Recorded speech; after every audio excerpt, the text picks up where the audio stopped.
Although weeping lasted all night, I know that joy comes in the morning light. So I march on to a new song, 'cause I've been marching to that old one way too long.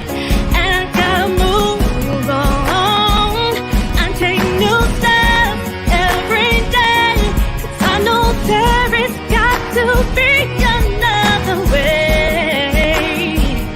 And a brighter day, so I march on.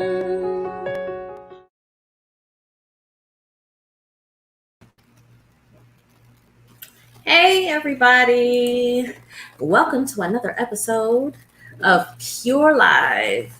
Tonight we have an awesome guest. All of my guests have been awesome so far, so thankfully I've been blessed to have another very awesome guest. Her name is Celia Colon. I hope I said it correctly. And she is definitely somebody that I would say is a foot soldier.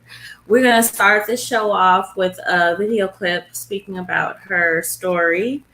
And just so you guys know, people are celebrating early over here. So you're going to hear fireworks and firecrackers and whatever else, booms and things. So that's what's going on over here. So I'm so excited to get everything started. So I'm going to play this video clip. And it's an amazing story. You guys are going to be very excited to hear what she's gone through, what she's done, and what she is fighting for. And then I want you guys to please join in and ask as many questions as you want to. And here we go.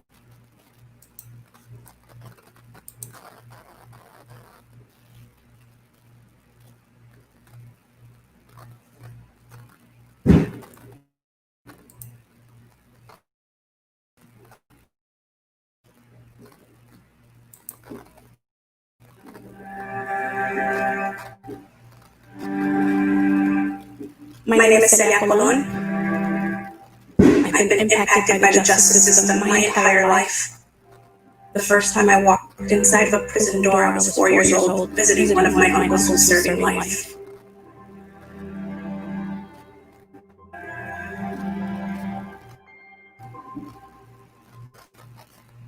My mother suffers from mental health issues. There was a lot that I seen that I shouldn't have seen.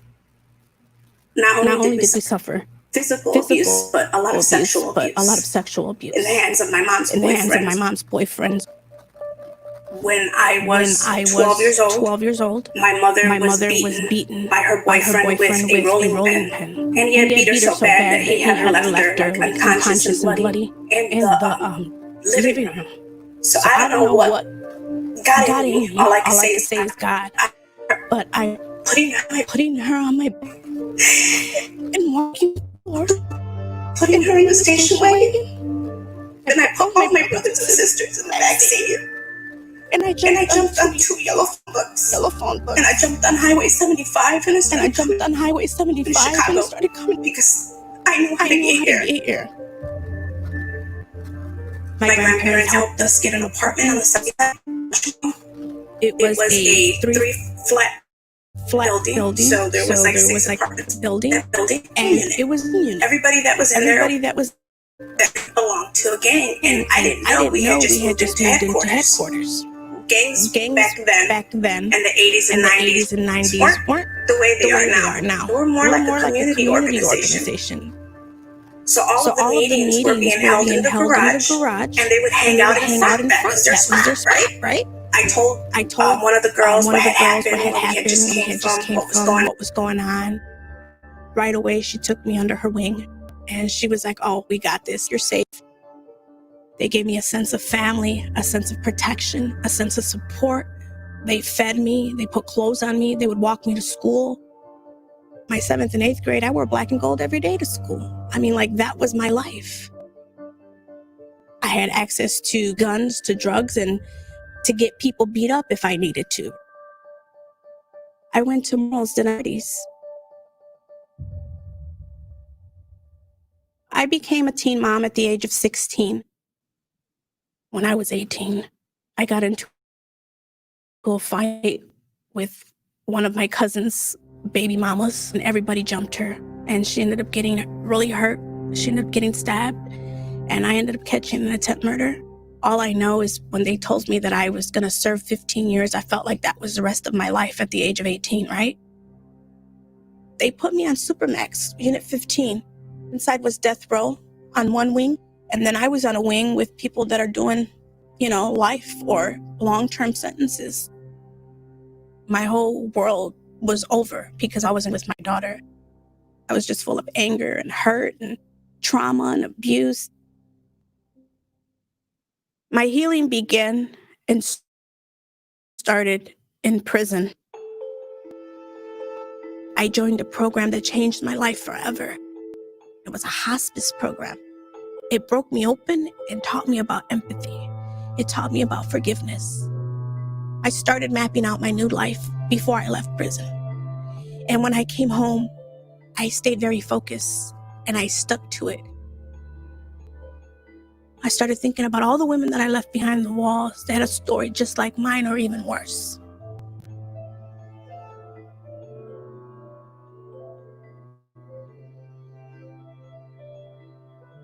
At the end of the day, everyone going to prison, 92% of them will come home and they will be your neighbor. And how do you want these people to be?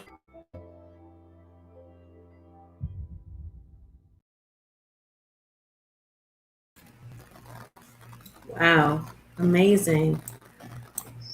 I want you to, everybody, welcome. Welcome. Guest Celia Colon. Thank you. Thank you for having me on the show. I appreciate this space and opportunity. Thank you so much for agreeing to do the show. Your story is amazing. So what I would like you to do now is to make it clear for everybody, what is it that you're fighting for? What am I fighting for or against?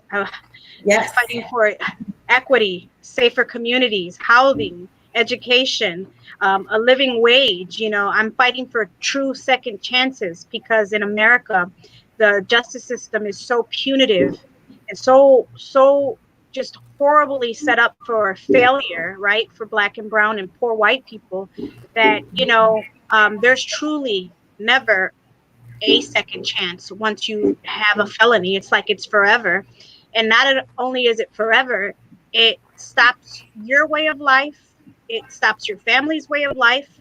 And every state and every jurisdiction, there's always going to be different rules and laws that stipulate how you live, or even if you can live, right?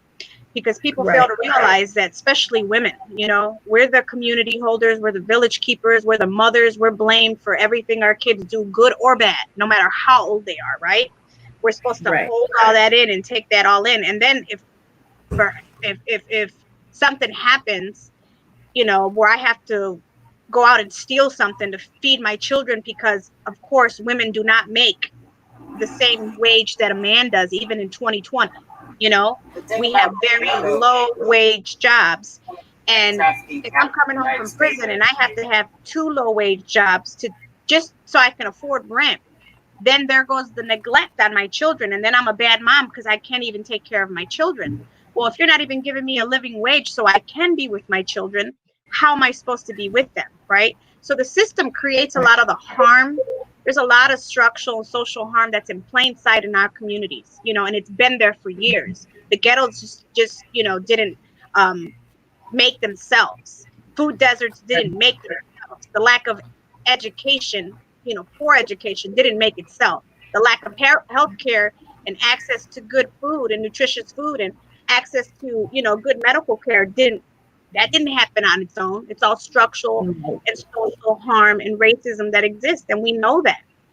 We need to deconstruct the current system that's in place completely, and create one that truly does exist and is truly just for the people that live here in the United States. We keep on amending and changing policies that were structured. People really want to change it and be truly honest, structured and invented by a whole bunch of white slave owners. That was hundreds of years ago. So why are we still holding on to a Bill of Rights and an independence that truly doesn't, truly does not amplify, nor does it acknowledge the community that we live in now and the world that is today? We're in a whole different, the way they grew up 500 years ago is not the way we grew up now, or 100 years ago, or 10 years ago. It's all different. And I think until we can talk about them truths, right? We're not blaming every white person. We're just saying, this is the truth. So let's fix it. Let's work together. Let's collaborate. I say, let's defund the police. And a lot of people look at me crazy when I say that, but you have to understand, they spend millions and billions with the police and incarceration. And instead of spending all of that money, they could invest half of that money into our community, into prevention programs, and then there wouldn't be no incarceration. There wouldn't be no violence. They totally train police officers to be soldiers. When you look at the definition of a soldier, that's somebody in combat. That's somebody in war, somebody that's seeking to destroy and kill. And these are police officers. They're supposed to protect and serve. And all they do in my community is bully, harass, and kill. So I always say, they're like, well, how can you de-escalate? How can a police officer de-escalate? They're trained to de-escalate. I ain't never seen no cop come and de-escalate shit. Cops come and everything's escalated. In my community, an arrest is an excessive force for me. That is an excessive force. It's usually deadly force in my community, So instead of there should be like a whole new chapter to the police division that includes frontline emergency service providers, which are psychologists, social workers, people that deal with substance abuse, mental health issues, things like that. These are people that are truly trained in de-escalation, that truly will get to the root of the cause. And that's the problem. America always wants to throw labels on us and make us look like these monsters, but who created these monsters when we're just out here trying to survive in a community that was set up for failure from the beginning? 42% of people in Illinois adults have a record. That's half the state. So that means all of them families are affected. 4.2 million people in Illinois alone have records. So that means all of their children also have records, because statistically, anyone that's involved, especially mother, father, has a child, that child already has a 72% chance of going to prison just because I was in the prison system. 80% of people who are in a prison system was in a system when they were young, and I mean DCFS or foster care or a system, right? So now when they get put in them systems, these kids get harmed, just like when we go to prison, they're harmed. They totally destroy America. And they've been doing it for years, separating us from our children.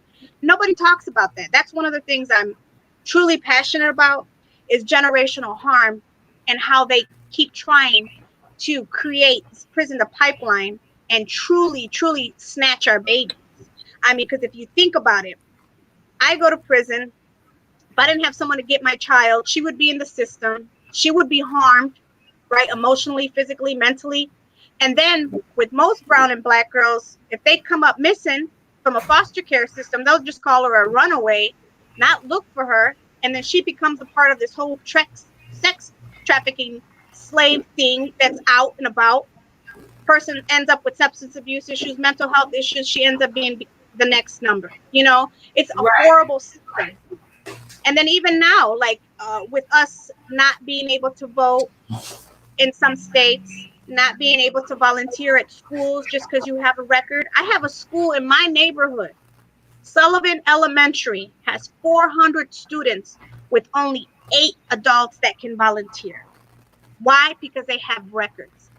A record should not tell you that you cannot be a parent. And I'm all for keeping our kids safe. Let's keep out the pedophiles, sex offenders. Yes. Other than that, a parent should be able to be a parent. Because what they're doing is creating generational harm, making your child wear your number, your shame, your guilt, when they have no reason to. Right. For two, they're creating mental health issues with the bullying, name calling, self-esteem issues. And not only that, they're totally cutting you out from being involved in the school. So they're really trying to snatch our babies into that prison, the pipeline, because they don't want you to have any jurisdiction. You can't be on the local school board. So when do my wrongs end and my rights begin? I've been home for 20 years. I could show you a letter from 2019 where I was denied access to volunteer for my daughter's 8th grade graduation. I had to fight with them. I had to threaten them. I had to cuss out one of the priests at the archdiocese in Gary because I told him, not on my watch. I'll bring every reporter that I know. Telemundo, Channel 2, we all coming because you're not doing this. I said, what would Jesus do? Because my kids go to Catholic school. And I've been paying tuition since she's been 3 in the same school for 10 years. You've been taking my money with no problem. And now you got an issue and you want to label me something you don't even know? My daughter wasn't even a thought in my mind when I was 18. And how do you know I even shared that story with her? Who are you to share my story and put whatever thoughts you want to put in my child's head? There comes a time that you do your time, you come home, and I've been on the floor running since I've been home, fighting this fight. And I'll fight this fight until my last breath, until we do have equity and equality and true justice, and it's been 20 years now, and I still, face a lot of barriers. What about the Second Chance project? I don't know about it, but we all definitely deserve second chances. And I've had my record sealed. I've had my record expunged, and in certain spaces, even if you're sealed, you'll still pop up. So there's still a barrier. They're still trying to put you back in a cell, re-traumatize you, explain who you were 25 years ago, what your thought process was 25 years ago. I'm supposed to explain all this as a 43-year-old mother of 4, right? I'm supposed to tell them what my thought process was 25 years ago. I don't even remember what I did last week half the time. Right. So let me ask you, when you got out, what was your struggle? How did you get to the point where you were able to take care of yourself? Struggles, there was many in every space that you could think of. When I came home, of course, the people in prison didn't know that I didn't have stable housing, right? I had my mom's house. She told me I could stay there for 2 weeks. And then I was like the woman on the couch from one friend to another friend. I worked at a staffing agency only because I had a cousin working there. So he was able to, do some stuff for me so they wouldn't look up my background. And thank God he was working at a staffing agency, because that's the only way I had got a job. Wow. And then I went to Roosevelt University because I was attending Roosevelt University in Dixon. I was actually in the middle of a business management program. The Roosevelt that's here in Chicago, they had a satellite school in Dixon. The program got shut down, of course, because of the money. And I was really, really good friends with the facilitators. And they said, hey, when you come home, we got a reentry program. Come on down. They liked my work ethic and how I was. So I went there. And within a month after, going there, they got me a job at a research center. It was decent. I went in as a housekeeper because I supposedly didn't have any skills. And, they were getting a tax break for hiring somebody with a background. So I took it for what it's worth, and I made it work for me. So I started with them, and in August of 2000, and when I started as a cleaner, I knew I wasn't going to stay a cleaner. So I would go behind all the coordinators and project managers, and I always asked them if I could help them with things, and what can I help you with? What can I help you with? So I was working for free from 5 to like 8, because we'd get out at 5, but I wouldn't leave. And I wasn't really trying to help them. I was just trying to learn what they was doing, because I wasn't going to go to school again, and I wanted their jobs. So I figured the only way I'm going to know is getting my hands dirty and get in, right?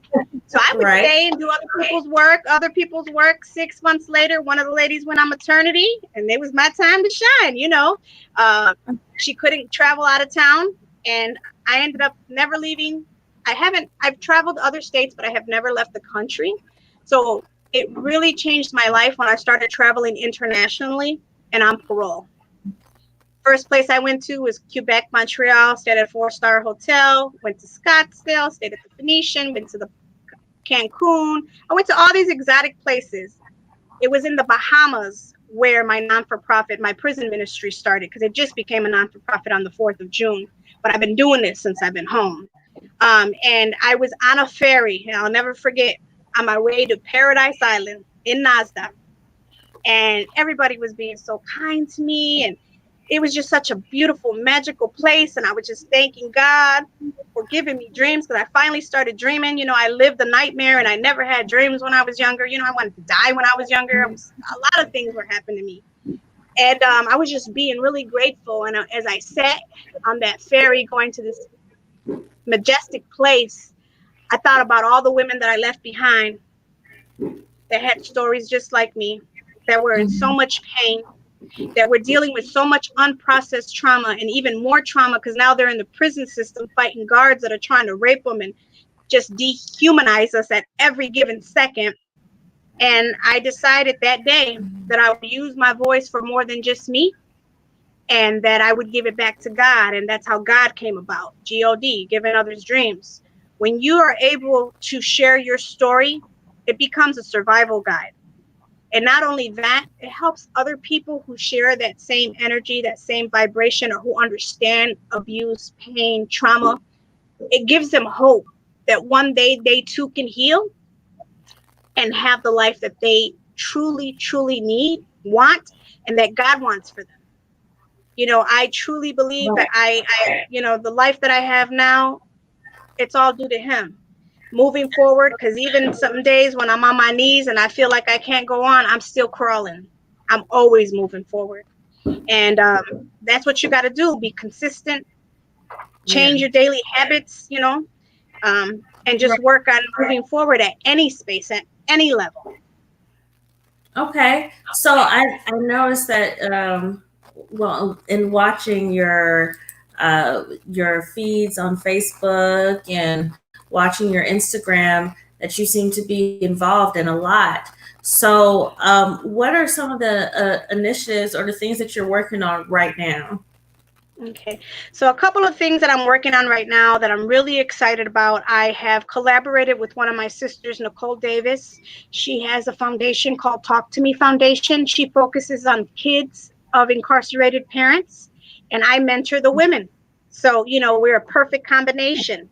And we are about to open up a transition home for women. It's called Sisters of Support House. So right now it's a 3-unit, 3 bedrooms on each floor, so 9 bedrooms. We're looking for donations to, complete the house, because the women need everything coming home, from pots, pans, curtains, everything you need when you move into an apartment. So I'm working on that. Our opening ribbon cutting date is August 21st. And that's one of the bigger things we're working on. And I also do a lot of collecting of clothes. So when women come home, people find me through Facebook or whatever, and they let me know when a woman's coming home. And I might not know her, but if she's been in the system, she is my sister, and I'm coming for her. So I usually, my team, shout out to my team, my GOD team. I got 12 queens that are powerful. They give back. They're all system impacted, and we help navigate and guide other system impacted women coming home through the transition period. When you have a village, a team of women who show up for you unapologetically, radically, just with love, and telling you, hey, what do you need? I got you, right? Because we have immediate needs when we come home. Sometimes we ain't got $10 to go get an ID or $20 to buy a birth certificate. And the IDOC just assumes our families are going to take care of us, right? They don't even know if our families are, trying to live or can survive on their own. So we usually give them about $100 when they come home, 2 bags of clothes, so like 2 weeks of clothing, and just let them know that we're here, right? Care package with hygiene products, because that right there alone will help somebody. And then when we already been through this, we know where to go to for direct services. So we do individual assessments with the women, find out what they and their families need, and we connect them to free services. I work with Safer, so I have a lot of, partners through there. I work with St. Anthony's Hospital. They offer free mental health care and support to anybody who's been impacted with violence. So they also help the family members. So, you know, there are some spaces that only help the adults and not the children. The children are more harmed than anybody, you know, and a lot of us need parenting classes when we come home, because we've been living in that fight or flight, and we have so much anger in us that sometimes we don't even know that, right? There's a different level of respect being in prison versus being in the real world.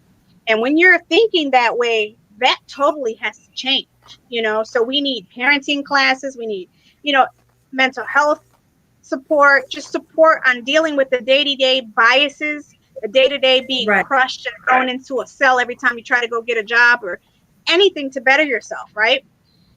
Yes. Let me see. This question says, what has been your greatest challenge with helping other women? My greatest challenge would be if I'm not able to get to them, or if I haven't really had a lot of, I would say, challenges. A lot of the women that I've helped and you know, guided and navigated to other spaces that will help them, they're all doing very well. I mean, if everyone had somebody to hold their hand when they came home and say, hey, there's 12 sisters right here if you need somebody to pray with you, someone to listen to you, someone just to hug you, someone to tell you it's going to be okay, someone to help you set up an agenda, someone to help you put up an action plan together with names and dates and phone numbers to go to, it's a whole nother level. It's a whole nother level that nobody's ever seen. We're the most, I believe that I'm the only non-for-profit that is run by women who are justice impacted and serve justice impacted women. We know that walk. We're still walking that walk. We have some of them barriers, and we understand some of them feelings of, you know, that space of unknown and how scary that is. Yeah. So let me ask you of the feelings. When you're dealing with all this, you sound very strong and passionate and motivated. Do you have any times where you feel like you want to break down? Do any of the things that you're fighting for, do they remind you of your past? I mean, how is it taking a toll on you emotionally, or does it? It does a lot. Sometimes it breaks me. I cry with them. You know, I understand, because sometimes I can see myself in their pain and vice versa. And sometimes I pray because I don't know what to do, right? And sometimes I can't help people. You know, they have to want it. Healing is a self-taught and self-learned, and something that needs to be done from within by yourself. I can't heal nobody, but I can tell you what the power of healing can do if you allow it, right? So I encourage and I give them things that I use, right? Right now, the biggest outlet for me, I've been doing yoga for about a year, and I just won a scholarship, and I am now on my way to be a yoga instructor by January. So it'll just add to my healing, right? My niche is trauma-informed yoga. And so a lot of the yoga, the meditation, kind of just de-stressing, giving it to God and leaving it there, because you can't worry about something you have no control of. We can make plans, but God will make our path. And how do I help women with substance abuse issues? How do I help women with substance abuse issues? I send them to counseling. So Safer Foundation has a lot of counseling, individual counseling. I also work with a couple of other recovery homes that people can go to. So I give them names and numbers of who they can contact, or sponsors, people who have been clean for 20 years that I know, you know, who've been through that experience. I always pass the baton. If it's not something that I personally experienced, I might know about it, but if I didn't experience it, I would rather have a first voice advocate who truly, truly understands what that experience is like to talk to that person. I know where my strengths are, and I know where they're not. So therefore, with someone like that, I'm not that person to talk to that person. I've seen that in my family, right? I have a sister who's, you know, she's been a substance abuse abuser since she was 16, because she also was abused and raped, and she ran away, and she's still a drug addict. And I wish I could heal her. There was many years that I thought her drug addiction was because of me, because she was always the lamb, right, would come in and say, hey, don't take her, she's little, take me. And for a lot of years, I was tore up thinking that I made my sister, a junkie, because she was constantly protecting me, using her body to protect me. Wow. So and it's something that I can talk about, being that family member, but being that person that's fighting that battle, that's not who I am. It's because of her drug use that has always steered me away and made me scared of drugs. So, it requires somebody in my team who's an overcomer, who used to use, right? Who knows why people numb their pain or hide their pain or hide reality because it's just too painful. And that's what I'm talking about. Yeah. We need to create a generation of healers. We have generational harm within our DNA. So even with that. Yeah. And what we're experiencing right now today, and I know that you're very aware of what's going on with the Black Lives Matter and the minorities getting hit with these the violence that's going on, and dealing with your cause and your organizations that you've been working with. Has the current events affected your cause in any way? Have you had to fight harder? Has there been more arrests that you've seen that you had to deal with? How is it affecting you? It's affected me to where, because of social distancing, like I had a lady who came home just about a month ago. She went to the halfway house on the west side. I tried to go drop off a care package to her. They wouldn't accept it because, of course, of COVID. So I would have to wait till she's released to home, which could be 3 months from now. But who's to know, what they're giving her, what she has for hygiene and things like that. Of course, we're not allowed to be inside of the jails or the prisons or the Audi home right now. So I've been doing a lot of presentations via Zoom. But when people do come home, I ain't got a problem. I go all the way to the west side. I just dropped off some stuff to a lady that got out the county that went through one of my programs in the county. She reached out to me and said, hey, I'm home. I need some clothes. And I went out to the west side and over there by Madison and Pulaski. And I live on the south side. It's like an hour drive from me. And I went and took her some stuff, took her some money. And she was just in tears. She didn't even expect it. I didn't tell her, I just told her, it's because of my team. I didn't do that on my own. I pitched in 10 and everybody else did, And it's the little things. Little things add up to big things. So, she was in tears and she was just like, I needed some money. I didn't know how I was going to get it. And I was praying to God, and God answers prayers. So the work don't stop. The work continues. The work continues. Absolutely. Are you seeing people contributing to the cause? Are they volunteering? Are they donating? Well, I've always had a team of volunteers. My whole crew are volunteers. But I haven't, since I'm going to get my website up and running, hopefully by August 1st. And by then I'll be able to have a page with, things that are going on, notices of events and how they can donate, and then, show them how it's being used. Right. A lot of times I don't like to when people give me stuff because it's real personal. Like, these women don't want their face saying that they just came home and you gave them these things. Like, that's not why I do this. I have plenty of videos. I don't share none of them because it's super personal. This is something that only me and my team will watch because they're not with me, or if they are with me, it's so personal that you don't share somebody's pain, and who knows, what kind of life they have out here, or if they even want to hide their incarceration. Some people don't ever talk about it, right? I tell you, 42% of Illinois have records. And today we had a rally for formerly incarcerated people where State Rep Ford is trying to pass a bill to have us as a protected class. There was less than 200 people out there. Half of the state should have been out there with their families because they also are impacted. Are you able to get help from churches? I would hope I can.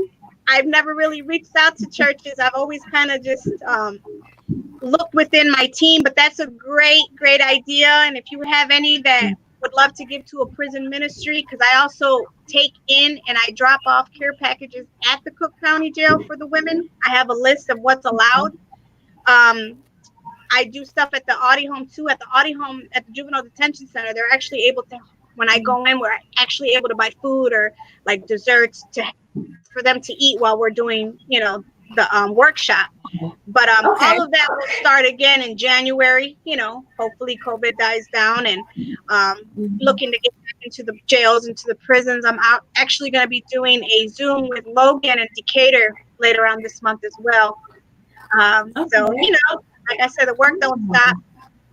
Good. And for the people that are watching, I have at the bottom of the screen who she is and her social media handle right there for our Instagram and Twitter if you want to reach out to her and maybe contribute. Have you found that during this time that tensions are higher, or have they been about the same? Because I know some of the arguments that people are saying, it's like, well, all this stuff has been going on. It's just that now we have more cameras on them. So do you feel it's the same, or are things more tense right now? I think things are more tense.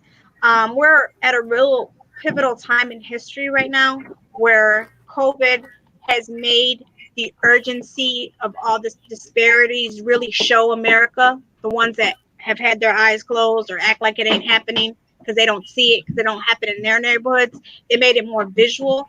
I believe with all of the murders that we have to witness via social media has really, really sparked that anger that we've been suppressing. People have to understand, it pisses me off when I hear people talk shit, and I don't condone the violence or the looting, but people piss me off when they don't understand why that happened. Our people have been oppressed and under this walls, right, that totally dehumanize us and keep us oppressed.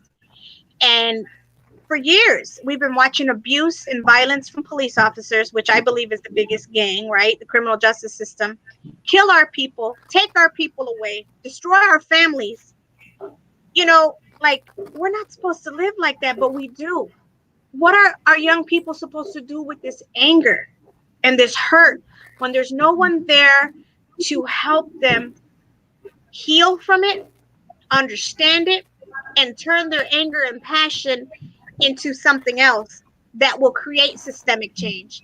Have I looked into applying for the 501c status? I did, and I just got approved June 4th. Thank you.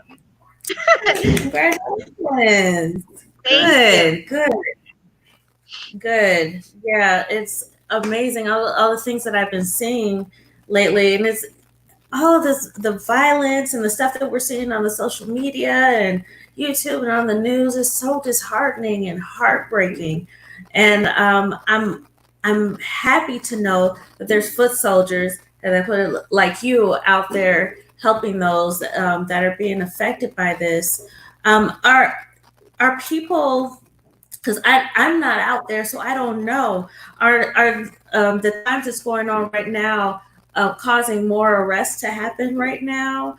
Are more people being arrested for, I want to say nonsense, for, nothing that they should be arrested for? What are you seeing going on at this time?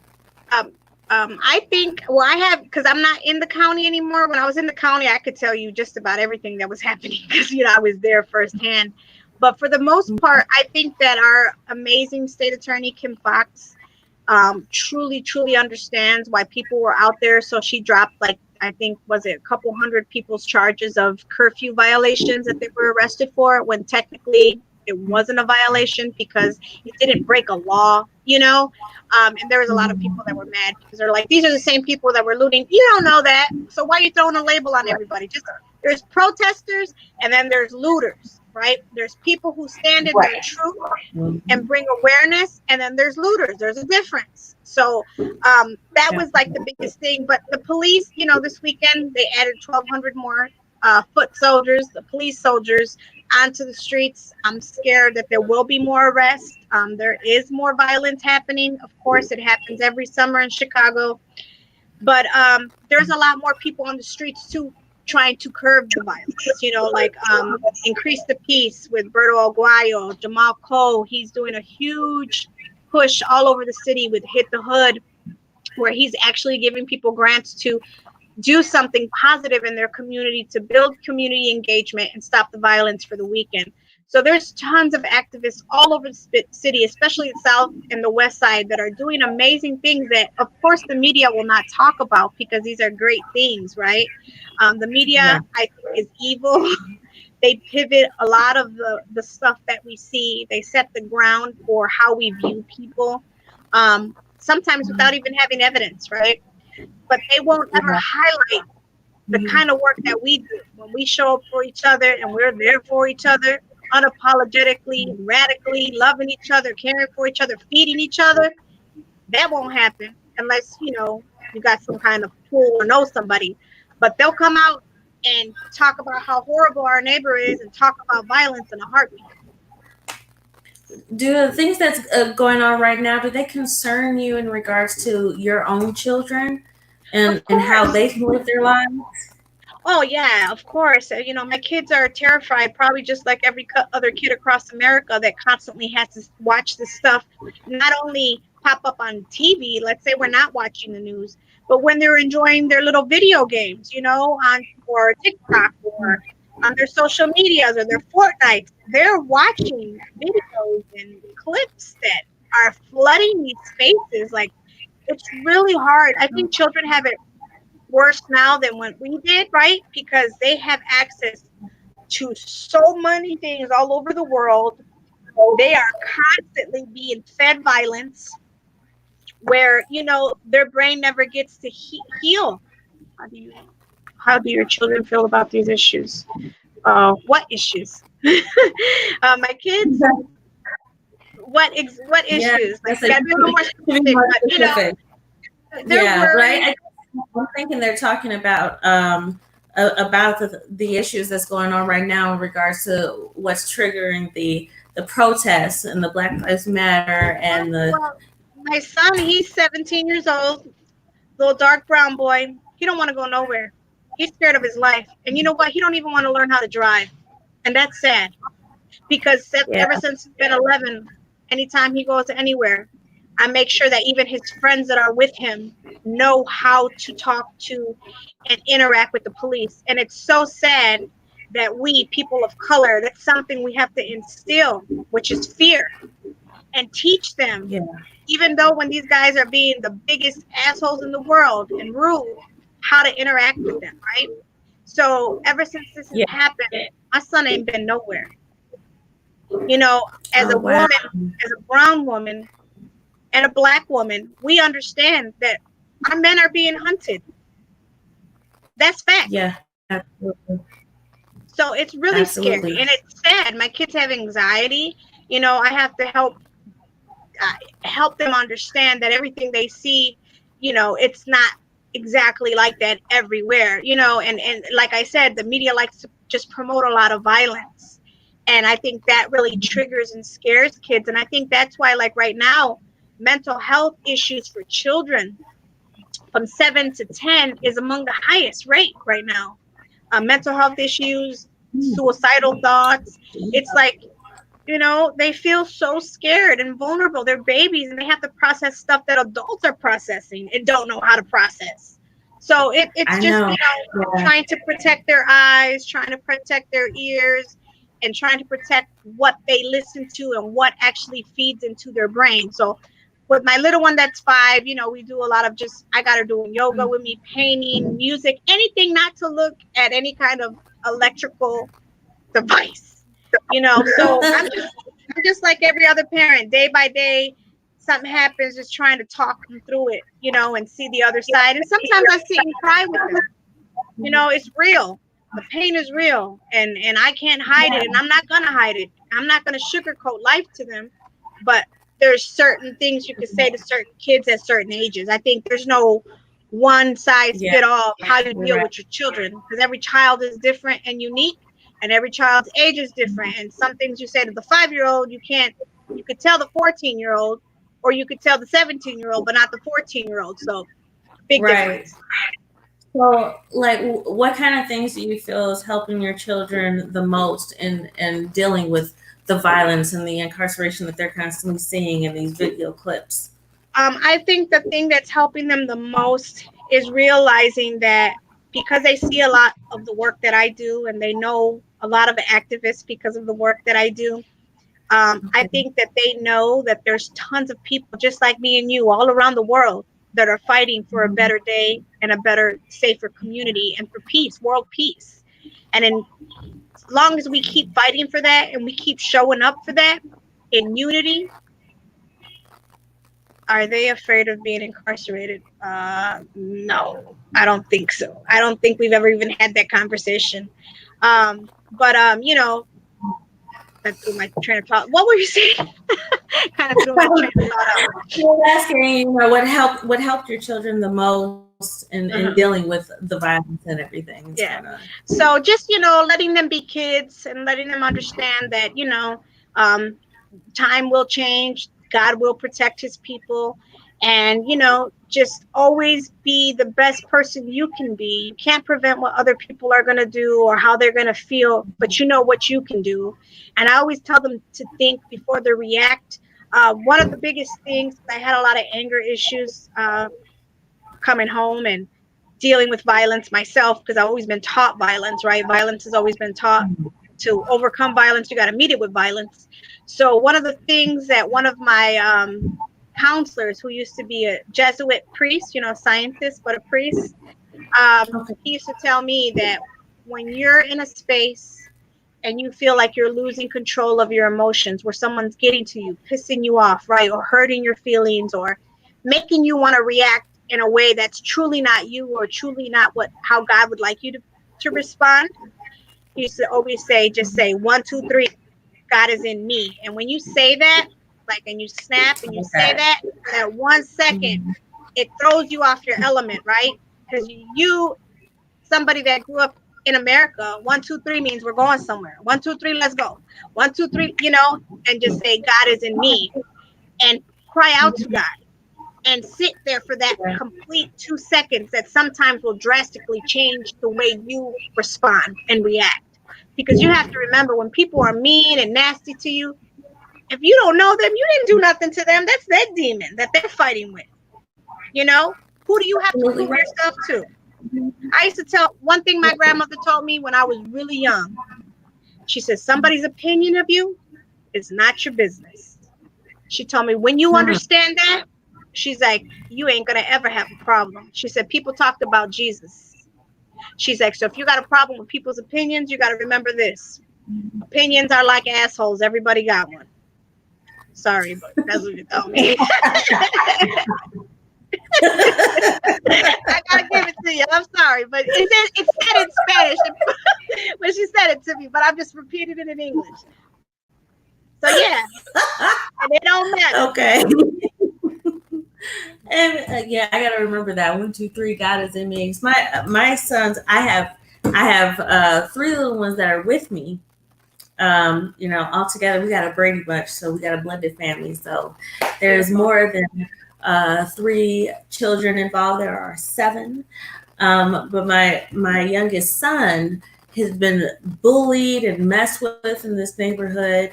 And I try to teach him how to calm down, because it builds up the anger and makes him defensive with everything.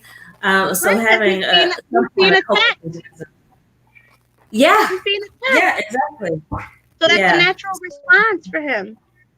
Poor baby. Yeah. I hope it gets better, man. That's horrible. So what kind of things have you been sharing with him to do, or how are you coping with that yourself? So, well, in my family, we like to laugh as much as possible. So we joke around a lot. We come up with different scenarios, skits, and things like that. We dance, we sing. We're a very musical family. And I like the 1, 2, 3, God is in me better. But what I had him do, because I don't know if you remember Family Matters. Carl Winslow, he had his anger issue, and he said, 3, 2, 1, 1, 2, 3. What the heck is bothering me? That's what he did to calm down. So I taught him the same thing, And it was silly to him that it would make him laugh when he said it. So that's what I had him when people would make him upset. You know, I'm just trying to find all these things, but we had another question, and we discovered how to not let your past define your future. Exactly. That's the life that I live. Exactly. Yeah. If you know, if I did, I would still be in them same harmful cycles, or my children would be in them same harmful cycles. I wouldn't be here. I'd be in prison, because 68% of people who get released go back to prison. Yeah. Wow. This system just is that it doesn't work. It doesn't work. So what are your goals right now in regards to what it is that you're working towards? What are you trying to accomplish at this time? Well, at this time, one of my biggest goals is getting this support house up and running, and making sure that we have a budget to cover all 9 women for the year. We're also working on another, so like I told you, I collect a lot of clothes. I got more clothes than I don't know who, that I have to actually get a storage unit for to give people when they come home. So I'm going to end up opening up a retail shop. It's called Let's Get Dressed. And I want it to be ran by formerly incarcerated women, where it'll be an on-job training, customer service kind of type of job training. But also we would have like empowerment classes and things like that. And get them ready for real good living wage jobs, you know. And it would be interview clothes only, Monday through Friday, open to the public. That's how we could make money to, of course, cover the overhead and the employees, right? But then on the weekend, it would be free for anyone that's justice impacted to come and get clothes that they need for a week worth of interview clothes for them, men and women. That is nice. So how do people get involved if they want to participate and help your cause? They can reach out to me via social media. My number is 312-804-8209. It's been the same number for the last 19 years. They can email me, which is godoutreachdoor@gmail.com. And yeah, get a hold of me. Like I said, my website will be up and running, you know, in August, and maybe in August you'll bless us with your voice for the grand opening, and I can give out some more info and have that website up and running. But you can go to the Talk to Me Foundation.com website, and you can see a lot of the work that my sister Nicole does there. And she's talking about the Sister of Support House too, because we're collaborating. Okay, that sounds amazing. And of course, if they ever wanted to donate mutual aid, you know, for people that are coming home, that's always welcomed as well. Okay, so what is the preferred way for people to reach out to you, so I can make sure it's on the screen for them? You could put my email, which is godoutreachdoor@gmail.com. Outreach door. Mm-hmm. And then you can put my phone number too. It's 312-804-8209. Repeat that. 312-804-8209. 8209. And what the God Outreach Door is at? Gmail. Gmail.com. All right. So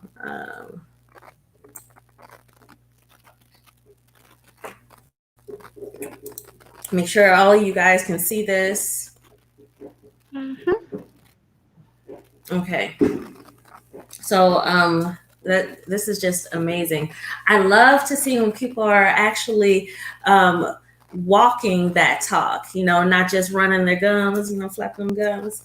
I love and appreciate that you are a foot soldier out there, and that you are really passionate about what you're doing. And I definitely want to make sure that other people know about what you're doing, so we can assist and be a part of the solution and not a part of the problem. Beautiful. So I really appreciate that. We're running low on time, but what's something that you want to tell people and encouraging them that are going through the incarceration and being alone and dealing with how tough and how tense things are right now? I would say get a support system, find a counselor, find some internal healing, turn to God or Allah or whatever your spiritual person is called. Really, really surround yourself with great mentors that offer fruitful conversations. And sometimes you have to cut ties with people that are toxic, regardless of what their status might be in your life, mother, father, sister, uncle, grandparent. This is your space. This is your life. And you get to decide how you want to live it. And just because you're related to someone doesn't mean you belong to them. You belong to God. You were born alone. You will die alone. And you can't make everybody happy. But once you start healing from within, you create a healthier lifestyle, which creates a healthier family, which creates a healthier community, which creates a healthier society. It's one person at a time. And when you really learn what healing is all about, you'll be just like me, wanting to share that with the world and let other people too know that they can heal and they could be everything that God wants them to be, because people forget how powerful they are. Like, you're more powerful than you even know. You know, the human spirit is the tenacity of the human spirit is the strongest thing in the world. Yeah. Absolutely. Yeah, people don't know how strong they are. I know I've learned all the stuff that I've dealt with that I'm much stronger than I realized.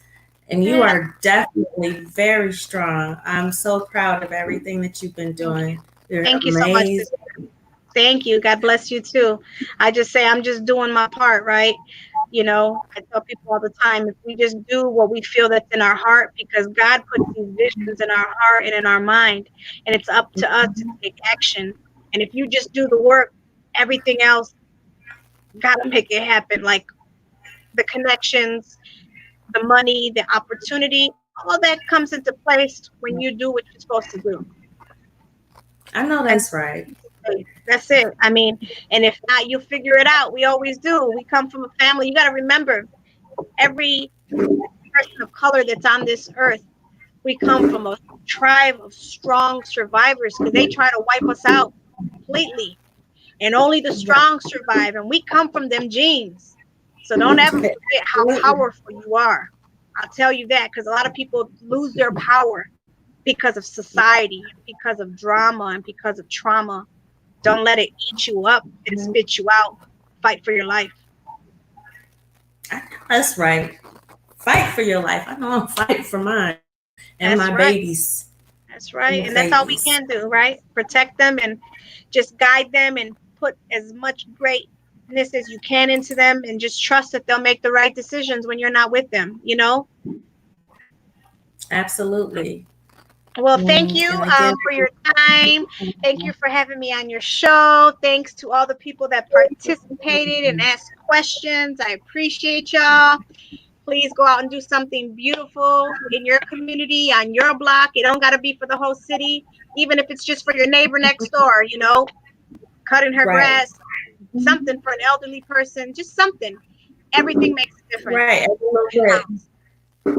Absolutely right. Every little bit matters. Everything counts. Thank you so much, Celia. I really appreciate you coming on. You too. And everybody, I had the information on there. If you want to help, reach out to her, and she'll let you know how you can contribute. Thank you guys. Have a good night. Have a great night. And you too. Bye.